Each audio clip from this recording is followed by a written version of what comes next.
Today on SUNUP, we're talking wheat. How's the crop looking after freezing temps, followed by rain? Plus, the power of prescribed fire.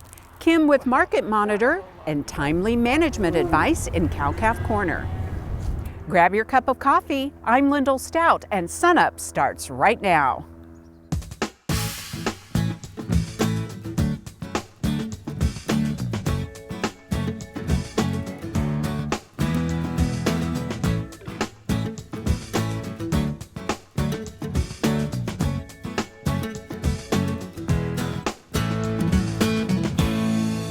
We're talking wheat now with our West District agronomist, Josh Bushong. And Josh, we've gotten lots of good moisture lately, which has certainly been very welcome. Oh yes, the wheat's been hanging on, but this rain's definitely getting us in the right direction for spring green-ups.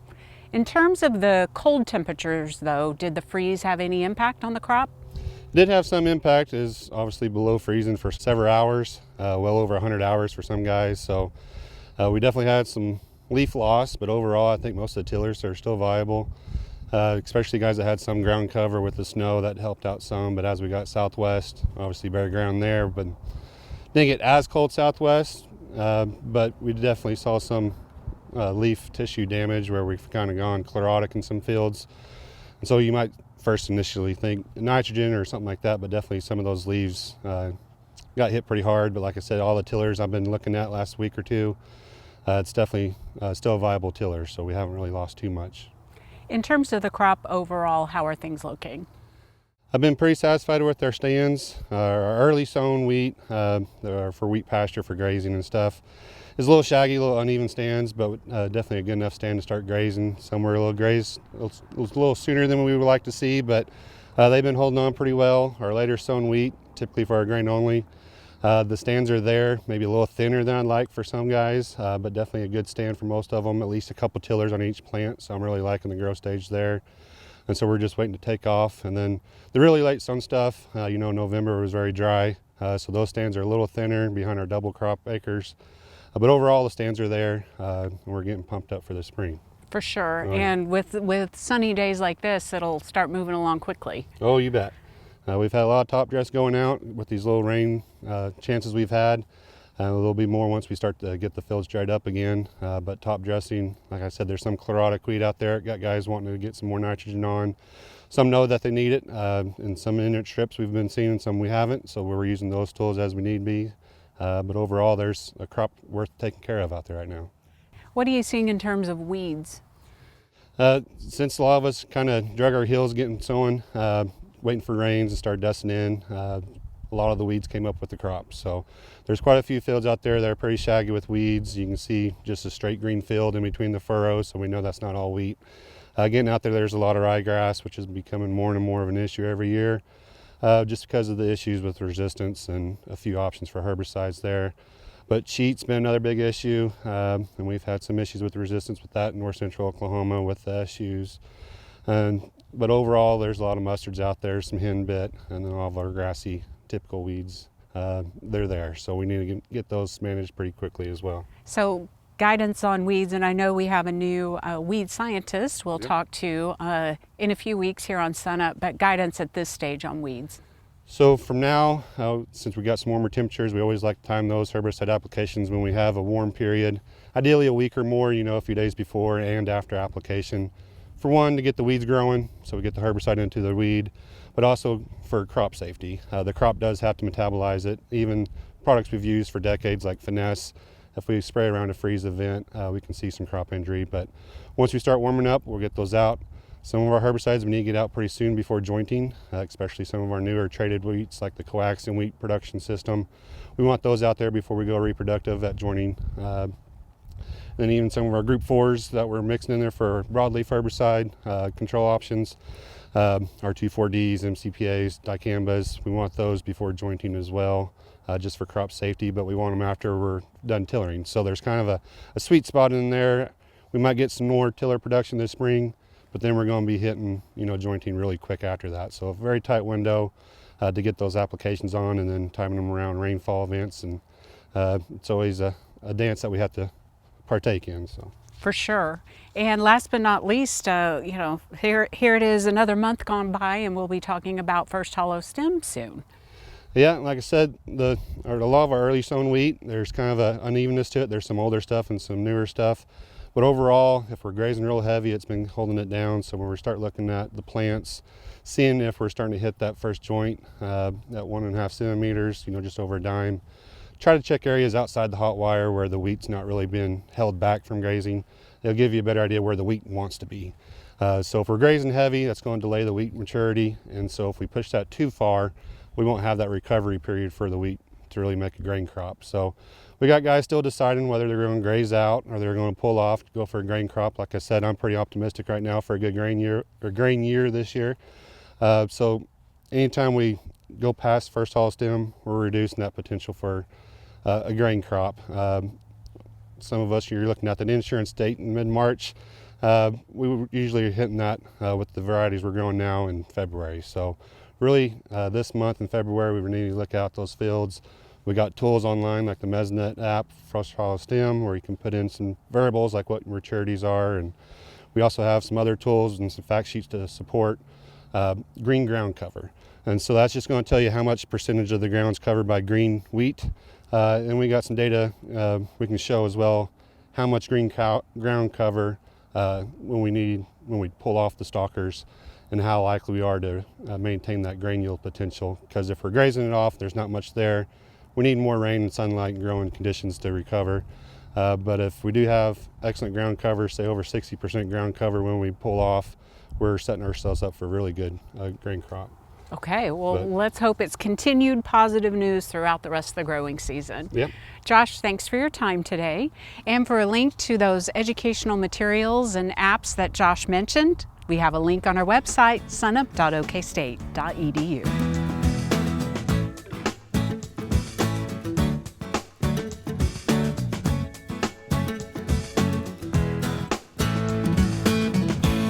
Good morning, everyone. Wesley is off this week, so I'm flying solo again, and of course we're going to start with the drought monitor. Let's go right to the new map. Well, our colors are shrinking on the drought monitor map for this week. We just have a little bit of drought left in the state. We are really making good headway against this problem we've had for the last 3 years. With just a little bit of a moderate drought down in far southwestern Oklahoma.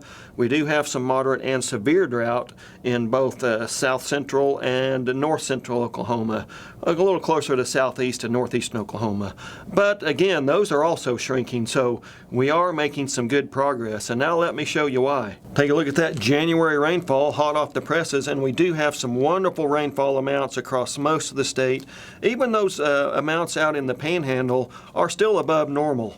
So we go from about 4 to 6 inches down in far southeast Oklahoma, a little bit heavier rain from south central up into northeastern Oklahoma, and then of course we drop precipitously as we go through the northwestern part of the state, as is usual and normal for Oklahoma. But if we look at that departure from normal rainfall map for that same time frame for January, we do see, again, most of the state has a pretty good surplus. From about a ½ inch out in the Panhandle to 1 to 2 inches in the main body of the state. Just a few deficits in some very localized areas. So that's, again, a good reason for some of that good drought improvement in the state. But it doesn't stop there. Of course, we also had a very wet December. Let's go back and take a look at that December through January rainfall map, and lots of good colors on this map. Again, from southeast up through northwestern Oklahoma, a little bit more spotty, heavier amounts scattered about the state, from 2, 3, 4, even 5, 6, 7 inches in some cases. But again, if we look at that departure from normal rainfall map, we see some wonderful surpluses, especially across western Oklahoma, where they have surpluses of 2 to 3 to 4 inches. And in fact, the Panhandle had its wettest December through January period on record, and that dates back to 1895. So a wonderful stat for those folks. For west central Oklahoma, it was their second wettest December through January on record, and for north central Oklahoma it was their third wettest, and even in southwest Oklahoma it was their 10th wettest. So that's really good rainfall in the cool season for Oklahoma, and that's what's allowed us to shrink that drought so rapidly over the last couple of months. Now let's go to the February outlooks. Again, we still have that El Nino impacting the state. We do see from the precipitation outlook increased odds of above normal precipitation across at least the western 3/4 of the state, but especially the western half of the state. Now we look at the temperatures, we do see increased odds of above normal temperatures across the northern 2/3 to 3/4 of the state. But again, that's not necessarily too bad for February. That increase in precipitation would be wonderful because that would again help us to get rid of that drought situation across south central and north central Oklahoma.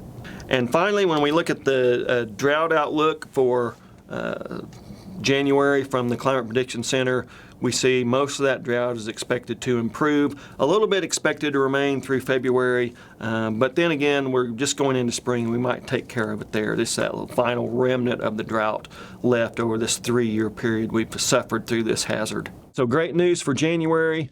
Hopefully some good news coming in February with increased rainfall through that month as well. Let's get this drought out of here. That's it for this time. We'll see you next time on the Mesonet Weather Report.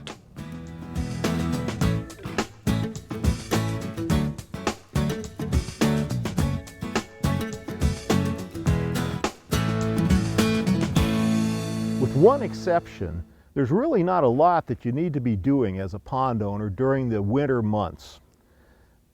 Ponds are much like gardens in that wintertime is a good time for just dreaming and thinking about what's going to be happening in the spring and what we might do different this year to improve things. One of the things that people may be thinking about as they reflect back upon their pond is the quality of fishing. If you're having problems with the quality of fishing, do not automatically jump to the solution of stocking fingerlings. Fingerlings generally get eaten in short order when they're stocked on top of a bass population. Instead, consider fishing the pond heavily in order to get a good picture of what's going on with the various fish populations in it. Maybe take a few pictures also to share with somebody if you have problems knowing what it is that you're looking at. We need to know what species of fish are there, and in particular, if anything is becoming overabundant and small and skinny. If that's the case, probably we're going to suggest that you try to do some selective harvesting. In other words, fish for those particular size and species heavily and keep all you can catch in an effort to try to restore the balance between bass and the prey species. Likewise, if in the past you've had problems with overabundance of aquatic plants, it's not going to be any better in the coming year. So make a resolution now that come springtime, you'll get some photos of the overall pond situation and the close-ups of your problem plants and share them with your county extension office so we can come up with some possible herbicide solutions or other management steps to reduce that overabundance issue. But as for that one exception, it's very important now that everyone realize that it is unsafe for animals or plants to be on top of ice cover in our ponds. It's almost never the case that the ice becomes thick enough for it to be safe to be out on it. Make sure that you keep animals away from the pond and you make everybody aware of the dangers of going out on that ice, especially children who might be tempted to try to rescue a beloved pet who's fallen in. Let's keep dreaming about positive thoughts about what's going to happen in our spring as soon as the sun warms up a little bit and how our pond is going to be better and what we might be doing to improve everything.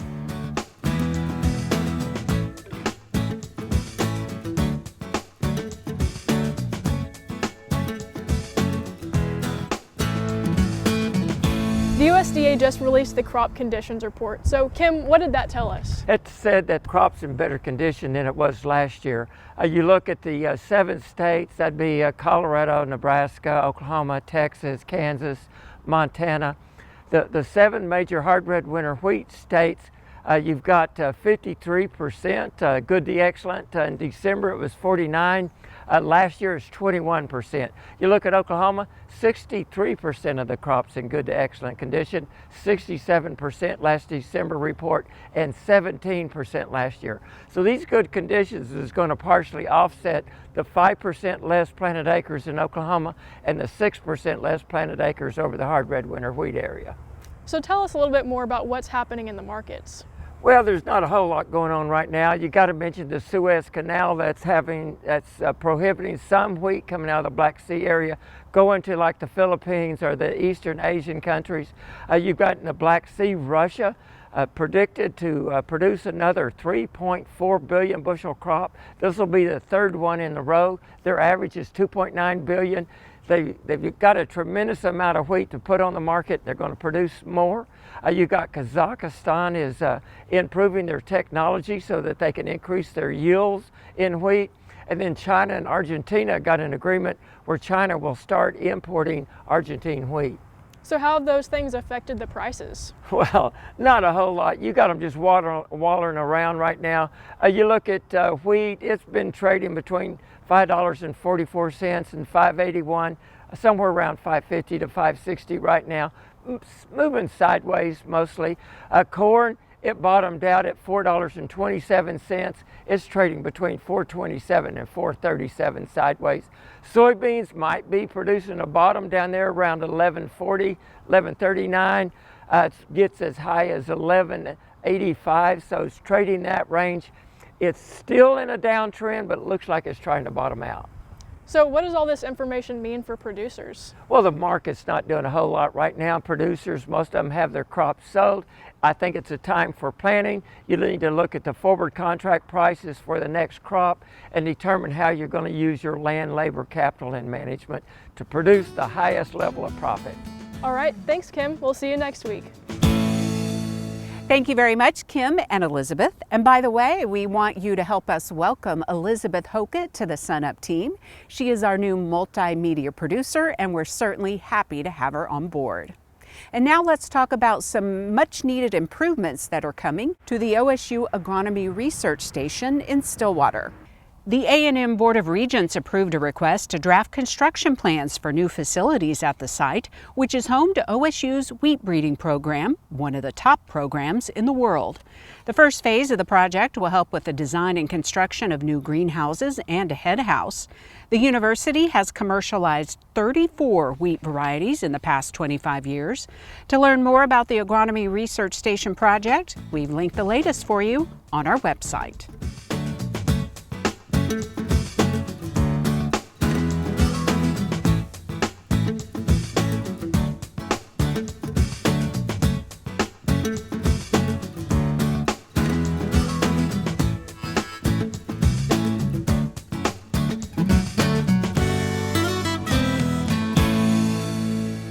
Good morning, Oklahoma, and welcome to Cow-Calf Corner. This week's topic, one that I've received some questions on and there's been some debate on recently, involves the cattle cycle and how long can we expect these historically high, really good cattle prices to last. And so we take a little time to visit about the cattle cycle. It's something that's repeatable. It's something that happens through the course of us taking inventory of cattle on a national basis. And what the cattle cycle fundamentally tells us is that when the inventory of our nation's cow herd is low, there's fewer cows in production, serving as the initial source of the product, that being the weaned calf that turns into the yearling, that turns into the finished calf, that ends up being beef. Prices for all those categories and classes of cattle are going to be higher when we're at low inventories, which we are right now. We show that our cow inventory on a national basis is about as low as it's been since the early 1960s. Now, eventually, as we move through the cycle, we have to sell fewer calves in order to pay our bills and generate revenue. It permits us to retain more heifers, eventually turn them into the next generation of the cow herd. And as we rebuild that inventory, the price per pound of calves, yearlings, and fed cattle tends to go back down. So what does this tell us about where we're at right now and how long we can expect to see sustained good prices? Well, There's several things that indicate that we're not in a process of a rebuild, and several things that work against that. And one is just the cow biology. It takes a couple years from the time we retain a heifer that she actually goes in production as a cow. Other things working against us is relatively high interest rates that we're dealing with. A lot of older producers that have liquidated cows may not plan to get back into the business anytime soon. There's little evidence of a great deal of heifer retention at this point in time. And we're dealing with still relatively low hay inventory and hay stocks on a national basis, particularly relative to parts of the country where drought persists. We have seen some relief from that drought, widespread in Oklahoma, but still a lot of the parts of the country that are suffering from drought. And so right now, the bottom line as we consider all those things, it looks good in the cow-calf sector for producers that have inventory on hand. It looks like 2024 has a high profit potential for those in the cow-calf sector, and it looks like it should be solid in terms of prices for a few years to come. How quickly we rebuild remains to be seen. I hope this helps, and as always, I appreciate you joining us this week on Cow-Calf Corner.